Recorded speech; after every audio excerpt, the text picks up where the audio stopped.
Hey, we're back for another edition of On the Move with We Cancerve. Our mission is pretty simple: to bring happiness to kids experiencing homelessness, to kids in hospitals or going through active medical treatment, to kids aging out of foster care. All these kids are facing challenges that aren't their fault. As young people ourselves, we're using our voices, our ideas, our energy, and our power to change the lives of kids just like us. So hop on board. We're on the move to make a difference.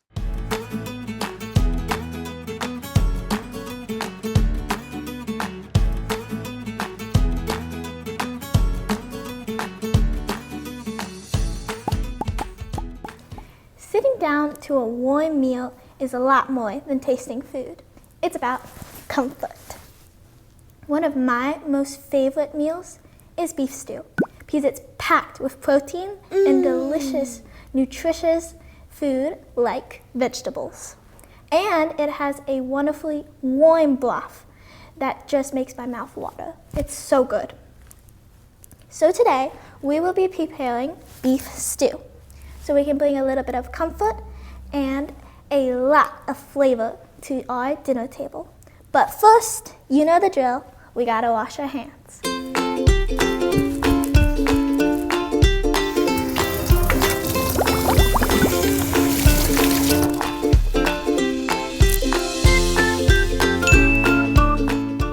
These are the ingredients you'll need for beef stew.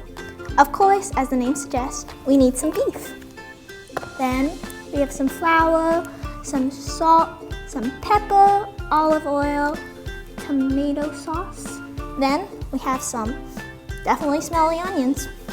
We also have some lusciously beautiful potatoes and some carrots and some celery. Of course, we need some broth, some water, and we have some seasoning that'll help season the stew. The hardest part about beef stew is just chopping the vegetables and the meat. Everything else is easy. You just put it on the stove and it does the rest.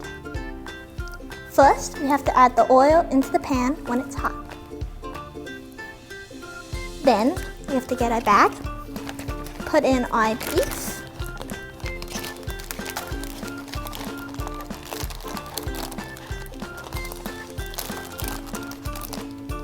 try not to make a mess. Add in our flour, our salt, our pepper, seal it up,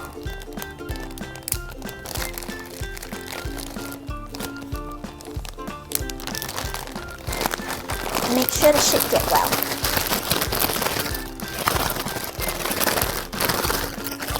Then, you want to take the meat, pour it into the pan,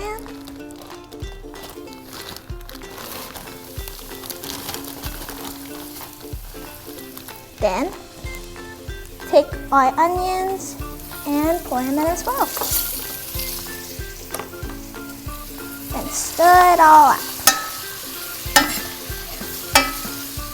Keep stirring it until the beef and onions turn a little brown.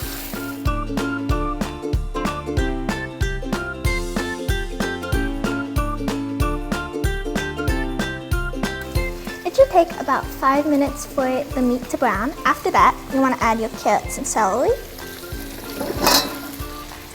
your amazing potatoes, and you want to continue to stir until the potatoes, the carrots, and the celery is a little bit soft, about 5 minutes.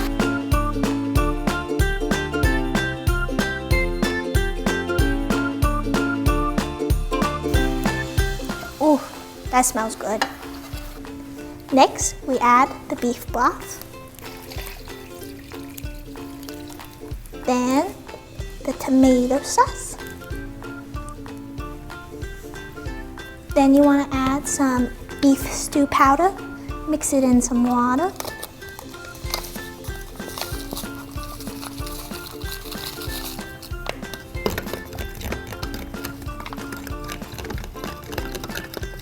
Thoroughly mix it. Then pour it in.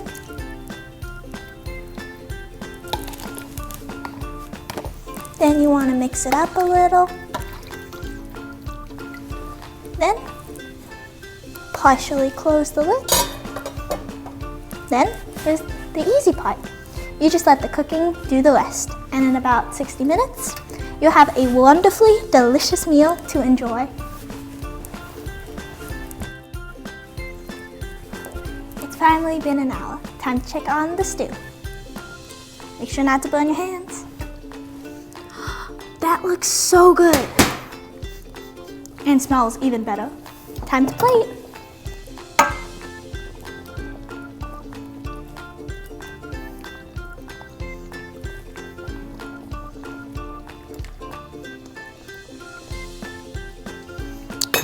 I like to season mine with a little bit of parsley. Isn't this just delicious? Beef stew, my favorite comfort meal. I love to enjoy it with a little bit of bread. And it's even better because you can reheat it and enjoy it another time. Let's get eating.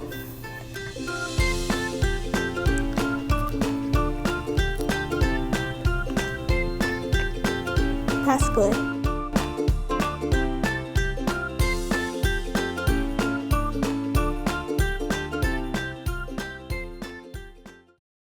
Throughout history, human beings have gathered together for protection, to share food, to learn from each other, or just to hang out. We not only need each other, we want each other's company, and we also want our fellow human beings to be happy and healthy, and to thrive. So it's only natural that we gather together when we know that others are in need, so we can lend a hand, help a stranger, feed someone who's hungry, reach out to somebody who's sick or struggling. You know, every Saturday, people have gathered at the Prince of Peace Catholic Church here in Edgewood to do what comes naturally to us as human beings, coming together and helping others.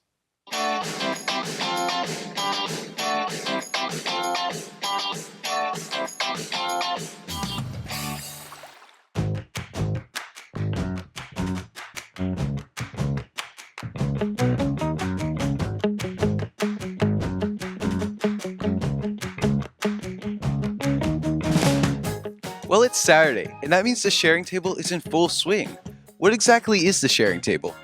The sharing table provides hot meals and groceries to anyone in need in the Edgewood area. This is an amazing operation you have, but how does it actually all work? So on Saturday, we serve from 11:30 to 1, and we are still serving outside drive-through style. And cars come and they pull up and they tell us how many meals. All right, in the back, 6 meals, 1 bag, 2 small casseroles, and a white bread. And we give them a bag of groceries and we fill their car with food, and then they move on to take it home to their families. Have a good week, ma'am. The other thing is during the week, we have volunteers that are also gathering food during the week so that we can put it in our freezers and our refrigerator, and then we can serve it on Saturdays. So what's going on in here? Well, today I went to 4 different Wawas to collect food, and I'm just going to box them up and put them in the freezer for when they need them. All right, that's amazing. Thank you so much.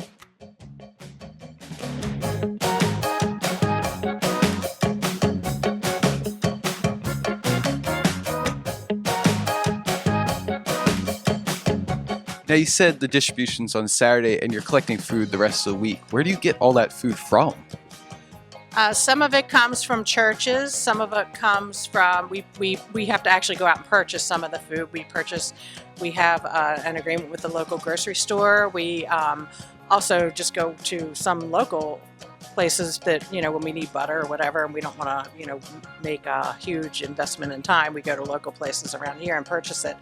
And then a lot of it, we have our volunteers that go out and drive around and pick up donations from local businesses. We have a partnership with Food Donation Connection, which connects businesses to organizations like ours so that when they have food left over, they can freeze it, and then we come and pick it up on a certain day, and then we give it out on Saturdays.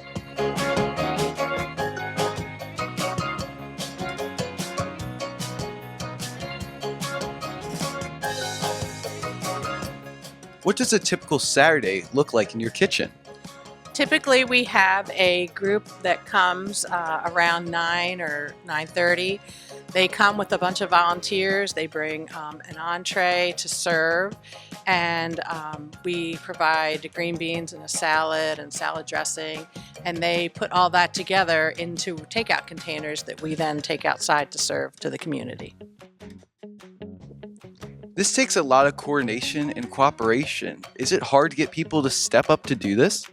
Not typically. We're very blessed with volunteers because we are an all-volunteer organization. Obviously, that's very important. And thankfully, God puts it on the hearts of most people that are in here to come and help and serve the community. So it really does take quite a bit of people every week, but it's not hard to get volunteers, and we're very grateful for that. One of the really amazing things is it's all different faiths. So it's non-denominational, it's different groups and organizations in the community. It's just many different people from many different backgrounds that all come together because they feel called by their faith or, as a personal calling to serve the community. Wow, these look delicious. So what are you doing here? Well, Woodley Bakery actually donates all these very good desserts for us, and we bag up about 4 or 5 of them in a plastic bag, and then we put them in a grocery bag for the clients to have for desserts or breakfast one day. That's amazing. These look really good. Tasty. I'm not going to take any more of your time, though. Thank you so much. What exactly goes into the bags that you distribute? We try to typically put protein in the bags. We try to put vegetables, fruits, and usually there's some sort of bean and some sort of soup. Every week we try to do all that. Look at all these delicious fruits and vegetables that they have here. So what are you packing in this bag today? As many fruit and vegetables as we can. As we all know, this is the best food for all of us. We have strawberries and peppers, mushrooms, onions, avocado. It tends to vary each week. Well, that is one healthy looking bag. Thank you so much.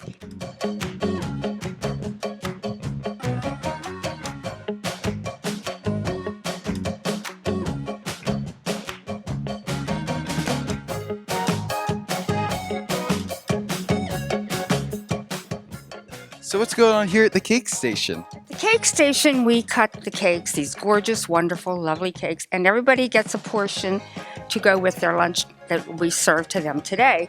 As the packers pack their lunches, then they put in one of these desserts that I have cut.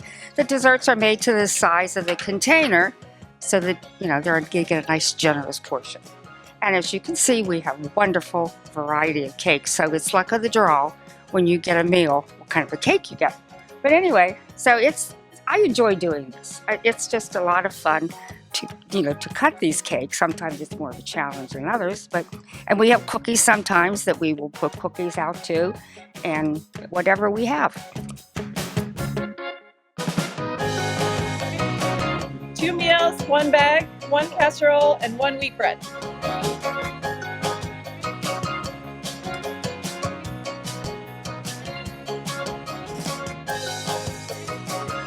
And so it's really a lovely experience to serve the community in that way with so many people that are passionate about helping others in need. In the front seat, 1 meal, 1 bag, 1 casserole, and a wheat bread. Everyone is welcome at the sharing table. They'll never turn you away. They believe that by serving meals and distributing bags of groceries each week, maybe life can be a little bit easier. People can be a little happier. Call it a human thing.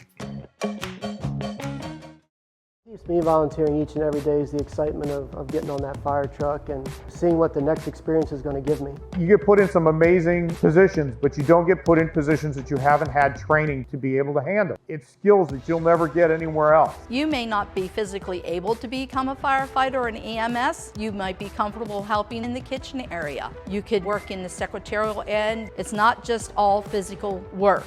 Come join Harford County Volunteer Fire and EMS today.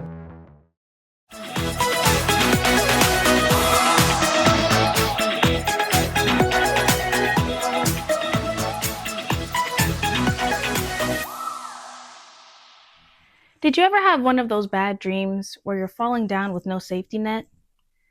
Or the one where you're trying to get home, but you never reach your destination? It's an awful feeling, isn't it? Well, for more than 23,000 young people on the verge of adulthood, it's a feeling that's all too familiar. Not when they're asleep, but when they're wide awake. They're kids aging out of foster care. They're kids who've already had a tough time with it, and now the systems of support that they've come to rely on just aren't there for them anymore. 20% of foster youth will become homeless the day they age out of foster care. That's more than 4,000 kids every year instantly out on the street. No safety net, no home to go to, no family to wrap its arms around them and say, "Don't worry, things will work out. It'll be okay." For some, it doesn't work out, and it doesn't get okay. Current and former foster youth are vulnerable to human trafficking and to the tactics traffickers use to exploit victims. One study out of New York estimated that 85% of sex trafficking victims were previously in the child welfare system. Kids aging out of foster care are more likely to engage in risky behaviors and more likely to experience joblessness, early parenthood, and substance abuse. These are hard realities to look at, but just because it's hard to look at doesn't mean you should turn away. There are things you can do, ways to help. Most states offer extended foster care services for youth after they turn 18, but these kids need community and relational support to actually access these services. Many never do. Benefits like free college tuition are available, but underutilized because these kids often don't know they exist, or they need guidance navigating the application process. Have you ever talked to a kid aging out of foster care? Some have heartbreaking stories. Some are inspiring. Former foster kids have perspectives that can and should shape our programs and our efforts to transform foster care and the support services available to foster kids before, during, and after their years in foster care. Listen to them. Learn from them.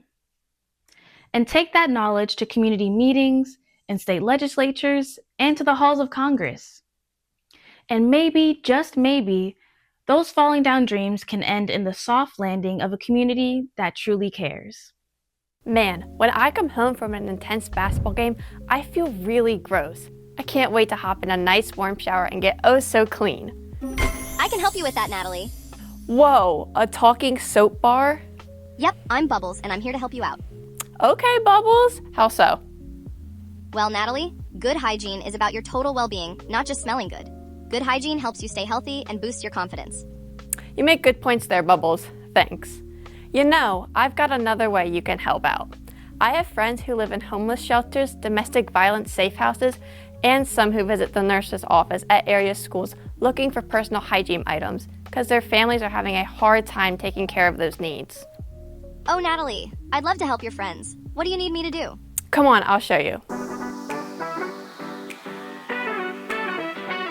Hundreds of mini bars of soap, body washes, and other personal hygiene items are part of We Cancerve's signature project, Sensational. It's all about caring and sharing at the We Cancerve movement event, where personal hygiene kits are being filled for area youth experiencing homelessness. We call the project Sensational, and great smells coming from this room help this project get its name. It feels really good because I know I'm really lucky myself to grow up in an environment where I can easily access this stuff, and to think about the so many kids that can't is like really sad. So just everything that you can help out with, even if it's only for a little bit of time or just a little bit, just everything really helps and just feels really good to help them. Sensational Toiletries Drive provides soap, body washes, and other toiletries to children at Greater Baltimore and Harford County homeless shelters and domestic violence safe houses. We're also providing personal hygiene kits to school nurses for children who seek help from school staff. Area school children helped us collect several hundred items for our kits. Thanks to Good 360, we received these amazing personal care kits from United Airlines that we're passing along to area teens who often crash on a friend's sofa. Giving back sure does feel good. I'd say giving back makes me feel bubbly inside. Imagine you really want a pizza, but you only have enough money for a slice of bread. That's kind of how it is for some children whose families don't have access to healthy food on a regular basis. Making sure we provide healthy and affordable food for children facing insecurity can be a challenge, especially when groups like We Cancerve are asked to provide non-perishable food items. And we know how picky kids can be, so we're making sure we are giving them food they also enjoy. Our brunch bags aim to provide food kids like and to provide healthy options for them as well. Let's check in with Grace Callwood, our founder, to learn an update in our food projects in the nation's capital. Today we're at Howard University packing 100 brunch bags for youth in DC. Brunch bags include a ramen cup, a small bottle of water, an applesauce, a fruit snack, and a muffin. These are going to youth at DC Dream Center over in Southeast DC and Georgetown Pediatrics in Northwest. We're giving these bags to the children as supplemental bags to carry them over throughout the weekend or during their treatment for the youth at Georgetown Pediatrics. Oftentimes they appreciate little snacks, things that are individually wrapped, non-perishable, and microwavable. One of the challenges we've faced over the years when it comes to giving non-perishable and individually wrapped foods to young people is understanding it's meant to be supplemental and not sustainable, and trying to aim for healthy foods, which is hard for anything that's microwavable or that's individually wrapped, often high in sugar or sodium. But at the same time, we have to be mindful of the taste preferences and what kids will actually eat or like or enjoy.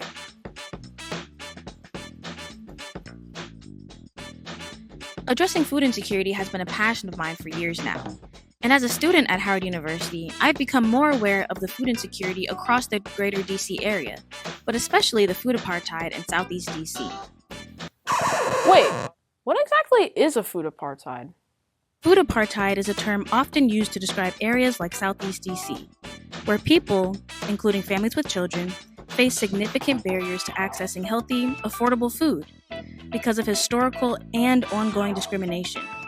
Barriers may include few fresh markets and grocery stores in their neighborhoods, a wide selection of convenience stores that offer higher-priced food options, unreliable or costly transportation options, and access to low-income jobs and low-quality housing. I see! I understand now. That does in fact present challenges. But thanks to sponsors and volunteers, lots of organizations like ours are doing our part to help out. The youth that are helping pack these bags are part of the CAR-STEM Scholars Program and the Humanities and Social Sciences Scholars Program, both hosted at Howard University. What I've found frequently is that youth that are drawn to community service are often high achievers across many fields. They're often academics doing well in the classroom as well as engaged in sports and extracurriculars. So these are busy people, which makes it even more special that they're taking the time out of their busy schedules to help others. Thanks to a microgrant our founder received from Hormel in 2023, We Cancerve has been able to extend food projects to communities in DC. In addition to hoping for a major donor to help us reach more youth on a routine basis, we've got a gigantic wish for the food industry at large. We look forward to a day when shelf-stable food is not only affordable, but also tastes good and it's healthy. Awesome! You might wonder what an afternoon snack has to do with making a difference in your community. Well, let me show you. Here in Edgewood, members of the Alpha Kappa Alpha sorority and the Alpha Phi Alpha fraternity are co-hosting one of We Cancerve's snack attacks. They're filling snack bags with healthy and nutritious treats. Fraternities and sororities are doing this as part of their day of service. But they're really doing this because it's important to fill in the gaps that kids experience when it comes to food and hunger. Today we supported We Cancerve, and we did their snack attack packing. So we have to pack gift bags and snack bags for children that may not have other ways to have snacks after school or in the time in between lunch and dinner, or maybe even after dinner.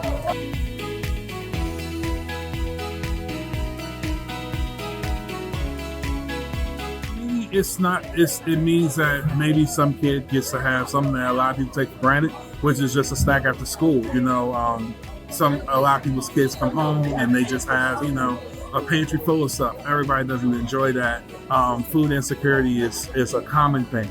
And it helps when somebody says, hey, look, I may not have that battle, but I understand that battle is present and they get to help out a little bit.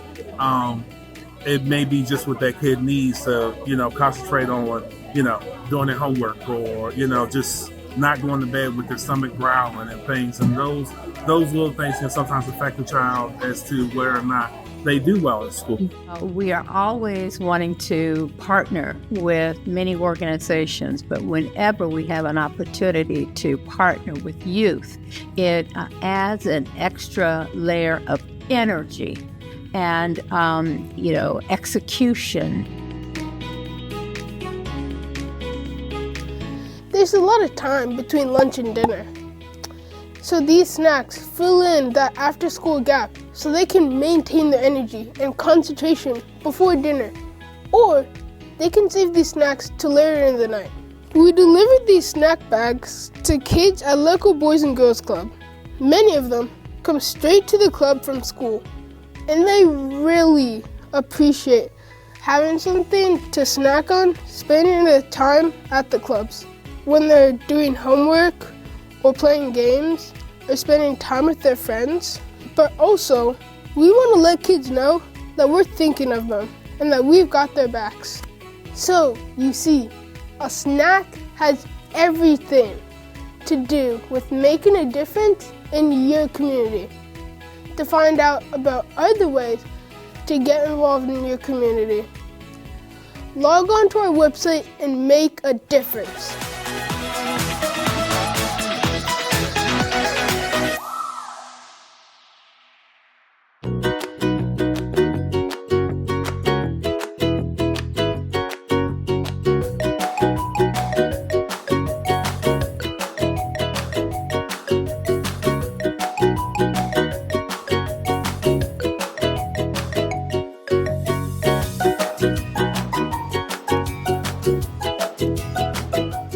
Thanks for hanging with us and learning about ways that you can get involved, get engaged, and make your community stronger, safer, and better.